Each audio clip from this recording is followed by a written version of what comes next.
ભારત માત્ર એક દેશ નથી, આ એક સંકલ્પ છે, એક જવાબદારી છે અને એક એવી ભાવના છે જે માટે હજારો યુવાનો પોતાની યુવાની સમર્પિત કરી દે છે. આ ધરતીની સુરક્ષા માટે કોઈ પોતાના સપનાઓ ત્યાગે છે, તો કોઈ પોતાના પરિવારથી દૂર રહે છે અને કોઈ શૂન્યથી નીચેના તાપમાને જીવન જોખમમાં મૂકે છે.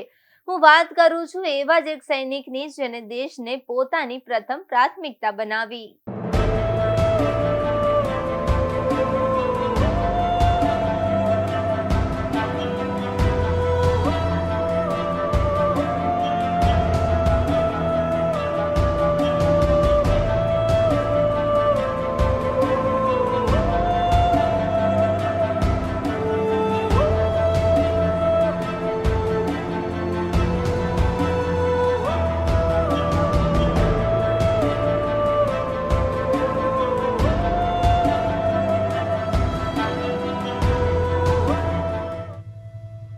1995 થી 2011 સુધી સતત 16 વર્ષ ભારતીય સેનામાં નિષ્ઠા, શિસ્ત અને શૌર્ય સાથે ફરજ બજાવનાર નિવૃત્ત જવાન સાટિયા ગજુભાઈ રામાભાઈ.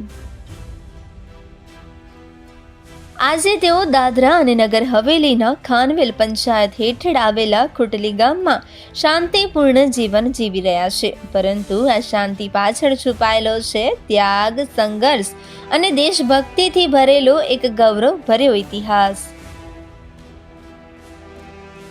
સેનામાં જોડાવાનો નિર્ણય સહેલો નથી, પરંતુ દેશ માટે કંઈક કરવાનું સપનું મનમાં હોય તો રસ્તા ખુદ બની જાય છે. અમદાવાદના હનુમાન મંદિર ખાતે બોર્ડર રોડ ઓર્ગેનાઇઝેશન BROની ભરતી પ્રક્રિયા દરમિયાન તેમની પસંદગી થઈ. ત્યારબાદ નાસિક રોડ કેમ્પમાં 9 મહિનાની કઠિન તાલીમ, શારીરિક કસોટી, માનસિક દ્રઢતા અને શિસ્તભર્યું જીવન.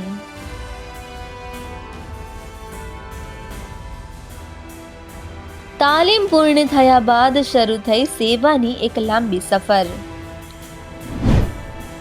પંજાબ, ફિરોઝપુર 4 વર્ષ સુધી સીમાની સુરક્ષા. પઠાનકોટ 3 વર્ષ હંમેશા એલર્ટ સ્થિતિ. સિયાચીન ગ્લેશિયર 1 વર્ષ જ્યાં શ્વાસ લેવો પણ પડકાર છે. 0 થી નીચેનું તાપમાન પરંતુ ફરજ 0 થી ઉપર. અમૃતસર, વાઘા બોર્ડર 3 વર્ષ સુધી શત્રુ સામે અડગ દિવાલ. સિક્કિમ, ગંગટોક નાથુલા 1 વર્ષ ઊંચા પર્વતો વચ્ચે રાષ્ટ્રની રક્ષા. કઠોર હવામાન, પરિવારથી દૂર રહેવું અને જીવના જોખમે ફરજ, પણ એક સૈનિક માટે દેશ પ્રથમ હોય છે. હું 1995માં અમદાવાદ હનુમાન ટેમ્પલ BROમાં સિલેક્ટ થયો અને ટ્રેનિંગ માટે નાસિક રોડ કેમ્પમાં જોડાયો. ટ્રેનિંગ બાદ પંજાબ ફિરોઝપુર હુસેનીવાલા બોર્ડર 223 મીડિયમ રેજિમેન્ટમાં ફર્સ્ટ પોસ્ટિંગ થયું. અમે ફર્સ્ટ પોસ્ટિંગ દરમિયાન કારગિલ વાર ચાલુ હતું. તે દરમિયાન અમે 223 medium regiment Punjab Firozpur Hussainiwala border પર તૈનાત હતા. આટલું જરૂર કહીશ કે આર્મી નોકરી એક ખૂબ જ ડિસિપ્લિનવાળી છે.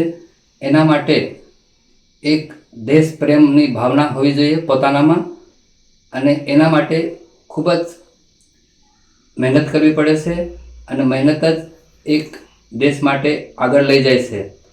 તો આપણે યુવાનોએ બધાએ ખૂબ આગળ રહેવું જોઈએ અને દેશ પ્રેમની ભાવના પોતાનામાં રાખવી જોઈએ.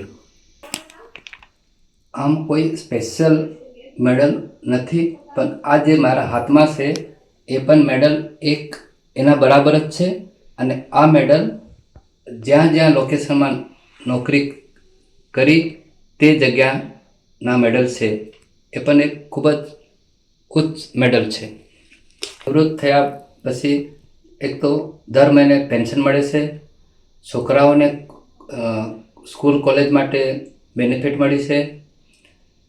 કોઈ પણ સિવિલ જોબ માટે પહેલી તક મળે છે અને સરકારી નોકરીનો બી મોકો મળ્યો હતો, પણ તેમાં ભાગ નથી લીધો.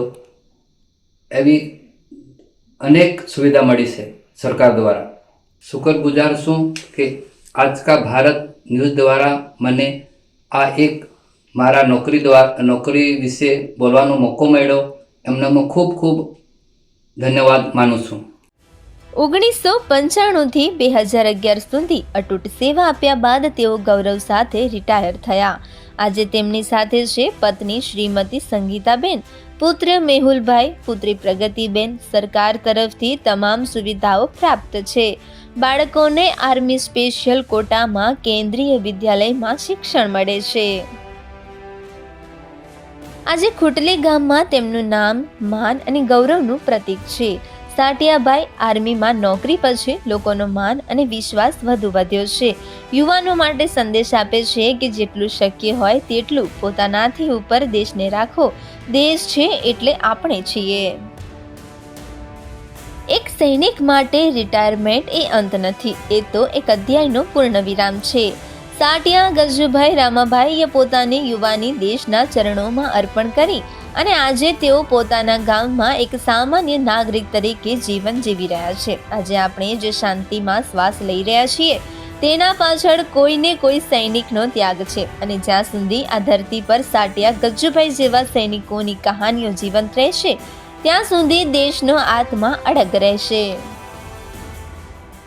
26મી જાન્યુઆરી ભારતના ઇતિહાસનો એક ગૌરવભર્યો દિવસ છે. આ દિવસે આપણો દેશ એક મજબૂત સંવિધાન સાથે ગણતંત્ર બન્યો.